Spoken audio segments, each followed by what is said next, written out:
So this is Cheryl Hazzard.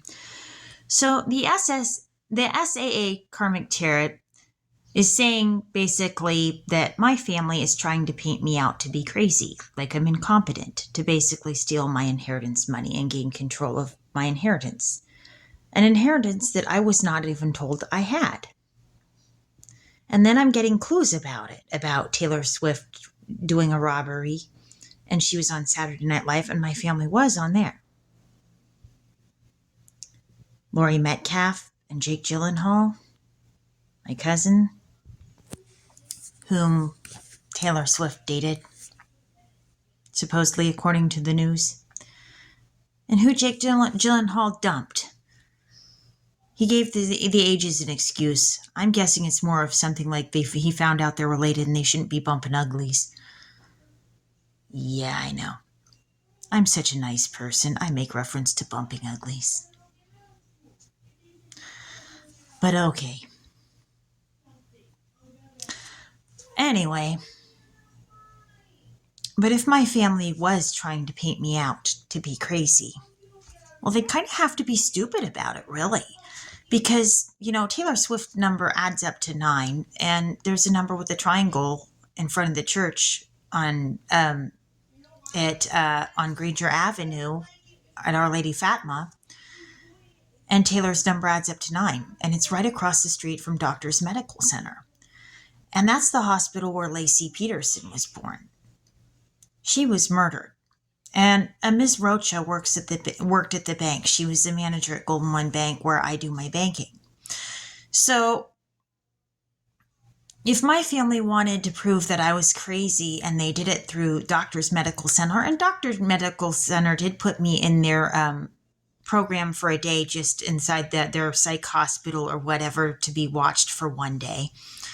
But say they did it, they would have to be quite stupid, actually. Because I'm aware that that's the hospital where Lacey Peterson was born. And, I'm having panic attacks. Well, I was being sent to the very hospital where I am investigating the death of what happened to Lacey, a murder. And right now I'm getting signs that it's the police department that might not be trusted. And that would be enough to cause anybody anxiety, really.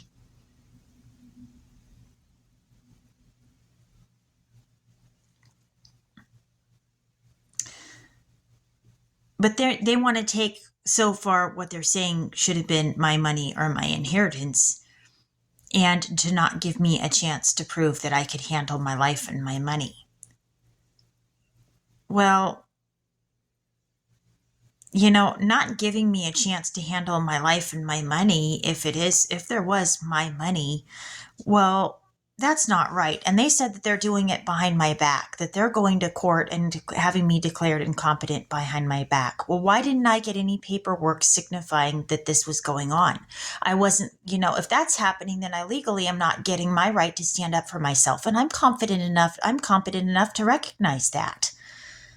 So if my family is indeed taking my inheritance and not letting me know that I have an inheritance and going behind my back and doing that, then what they're doing is illegal. They're not even giving me a right to stand up for myself or to seek help to be stood up for. If that's the case, if it actually is. And I do have a reason to call into question that there might be something off about this situation. And I have enough information to know at this point that yes, something is off. So, if my family's okay with throwing me under the bus, and they think that I'm not going to stand up for myself, they can think again. They can think again. Just because I in the past had doormat on my head, it doesn't mean I still have doormat on my head.